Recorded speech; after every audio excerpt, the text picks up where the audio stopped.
طبيعي جدا.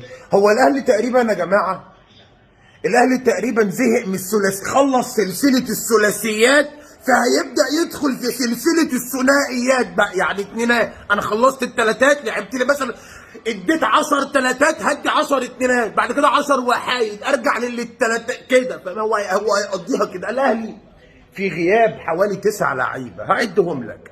3 في خط الدفاع اللي هم علي معلول، محمد هاني ومحمد عبد المنعم. 2 في خط الوسط حمدي فتحي ومروان عطيه. 2 في الهجوم اللي هم بيرسي تاو او تيرسي باو وحسين الشحات، بالاضافه الى الحارس الاساسي محمد الشناوي، والحارس الاحتياطي علي لطفي، والحارس الثالث ربط دماغه بعمه، يعني كان بيلعب بعمه. كل ده لا يؤثر في شيء، والاهلي يفوز بثنائيه نظيفه في مباراه عرف فيها كولر كيف يجاري طريقه طلائع الجيش، وعرف من اين تؤكل الكتف. في حاجه غريبه بس انا عايز اتكلم فيها. محمد فتح الله المدافع اللي هو شبيهي، اللي هو مدافع طلائع الجيش، انت كنت بتعترض على ضربه الجزاء ليه؟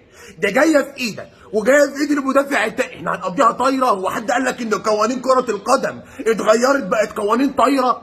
عايز افهم، هي مش كرة يد، انتوا بتعترضوا على ايه؟ ده اسلام محارب دخل بمزابيز الجزمة في وش مصطفى شوبير وقال له والله ما شفته. خلاص يا غم، هات لودر ودوس عليه وقول والله ما شفته. في ايه يا جماعة؟ مش كده. انا عارف ان انتوا حاسين ان انتوا هتهبطوا، بس هل جايين تخطفوا 3 بونت من العو يعني جاي تاخد، هتموت على ال3 بونت من العو.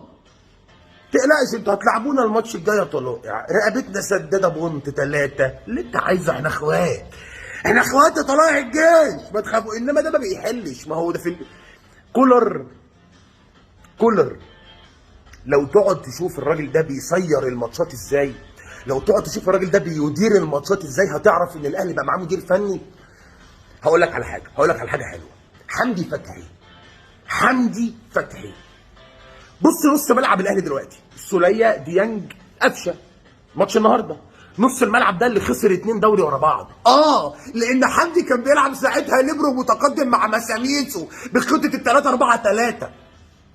فهو ده نص الملعب اللي خسر 2 دوري، اللي اتعادل هنا وخسر هنا وتعادل هنا وتعادل مع المتزايل الجدول، واللي خسر ما اعرفش مين، واللي عمل ايه وضاع منه الدوري.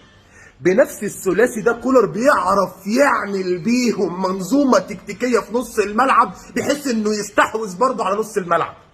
عماد النحاس مدرب مش قليل، مدرب تقيل، ولكن ما قدرش يجاري كولر، ما قدرش يجاريه. النهارده نجم الماتش مين؟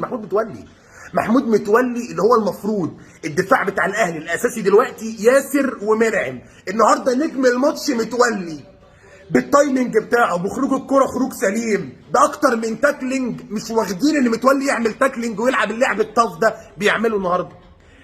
ايه تاني اللي حصل؟ قفشه بروين بقى، نيجي لقفشه بروين. محمد مجدي قفشه الذي استعار القدم اليمنى لدي بروين للحظات احرز خلالها هدفا عالميا. بقالنا فتره كبيره جدا مش بنشوف لعيبه بتسجل من مسافات بعيده المدى زي كده. لا، قفشه بياخدها وبعدين بيروح لابوه. ابو الحاج نور الدنيا يا جماعه، خلاص نفتح صفحه جديده. الاهلاويه قالوا له بلا نفتح صفحه، بلا نفتح حاجه ساقعه، احنا زهقنا. انت كل ما تجيب جون تقول لنا انا يا جماعه اهو خلاص نفتح صفحه. وبعدين ايه الاهلاويه يقول لك ايه؟ ده هو سجل الجون يوم الجمعه في الذكرى ال 682 مليون للقضيه. ما خلاص بقى، انتوا ما زهقتوش من القضيه والفاضيه؟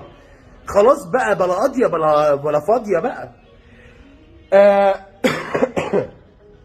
ما بقتش فاهم. والله فاهم. هقول ليه مش فاهم؟ يعني المنظومه اللي عملها كولر بالفرقه الاحتياطيه دي، ما انا بكلمك في ان دول منهم حوالي 8 لاعيبه احتياطيين. الاساسيين منهم مين اللي لعب النهارده اساسي في الاهلي؟ ديانج، دول بيلعبوا بصفه اساسيه، ديانج وعبد القادر اوقات ومين تاني؟ ديانج وعبد القادر. مين تاني بيلعب بصفه اساسيه في الاهلي؟ مفيش. وياسر. هما 2-3 لعيبه اللي بيلعبوا بصفه اساسيه وبيقدروا يعملوا الاداء ده وبيقدروا يكسبوا، لان كولر عرف يعمل دكه تقيله، عرف يوظف كل لعيب صح، عرف يعمل تكتيك صح. بمنتهى البساطه، مبروك للاهلي وجمهوره. 3 نقاط غالية بتضع الأهلي في الصدارة ب 59 نقطة منفردا.